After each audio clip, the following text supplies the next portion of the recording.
ফিলিস্তিন রাষ্ট্রকে আনুষ্ঠানিকভাবে স্বীকৃতি দিতে প্রস্তুত আছে ফ্রান্স, কানাডা, অস্ট্রেলিয়ার মতো দেশগুলো। কিন্তু যে কোনো মূল্যে ফিলিস্তিনি রাষ্ট্রের আনুষ্ঠানিক স্বীকৃতির উদ্যোগ বানচাল করার চেষ্টা চালাচ্ছে নেতানিয়াহু প্রশাসন। স্বীকৃতি দিতে ইচ্ছুক দেশগুলোকে হুঁশিয়ারি, হুমকির পাশাপাশি এই উদ্যোগকে সার্বিকভাবে অকেজো করে দিতে এক অভিনব বুদ্ধি বের করেছে ইসরায়েল।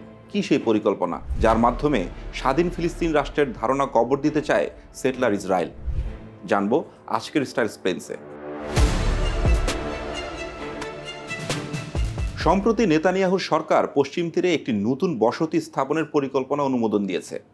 জেরুজালেমের পূর্বে এই বড় ধরনের উন্নয়ন প্রকল্পের কাজ অবিলম্বে শুরু হবে বলে জানিয়েছে নেতানিয়াহু প্রশাসন।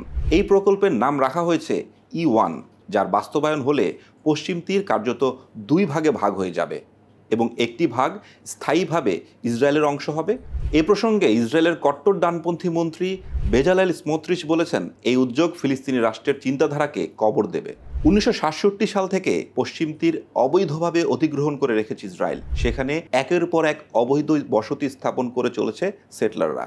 ইসরায়েলি মন্ত্রী স্মোত্রিচ নিজেও কিন্তু একজন সেটলার। তিনি তার পরিবার সহ একটি অবৈধ বসতিতে বসবাস করেন।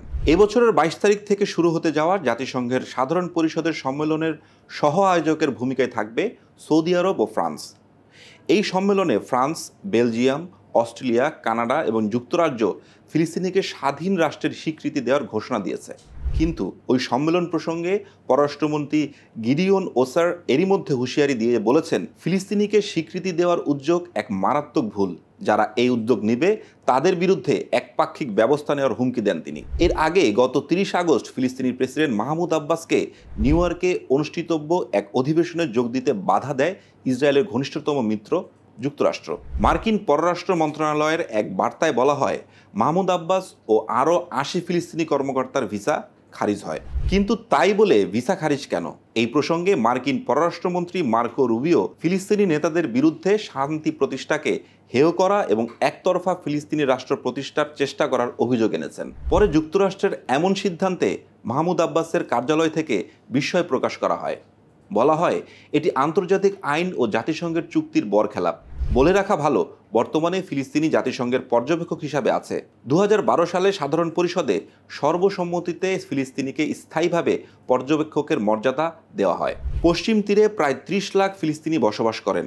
আন্তর্জাতিক আইন অনুযায়ী অবৈধ হিসাবে বিবেচিত বসতিগুলোতে প্রায় 5 লাখ ইসরায়েলি সেটলার বসবাস করেন।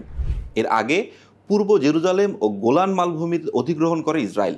1967 সালে আরব ইসরায়েল যুদ্ধে এই দুই কৌশলগত দিক দিয়ে গুরুত্বপূর্ণ অঞ্চল অধিগ্রহণ করে দেশটি।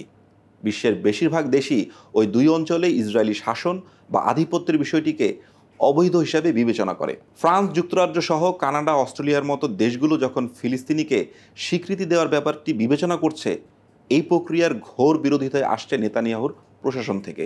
আদতে এই ব্যাপারে ইসরায়েল কী পদক্ষেপ নেবে সেটা জাতিসংঘের সাধারণ পরিষদের সম্মেলন হওয়ার সময় আরও পরিষ্কার বোঝা যাবে।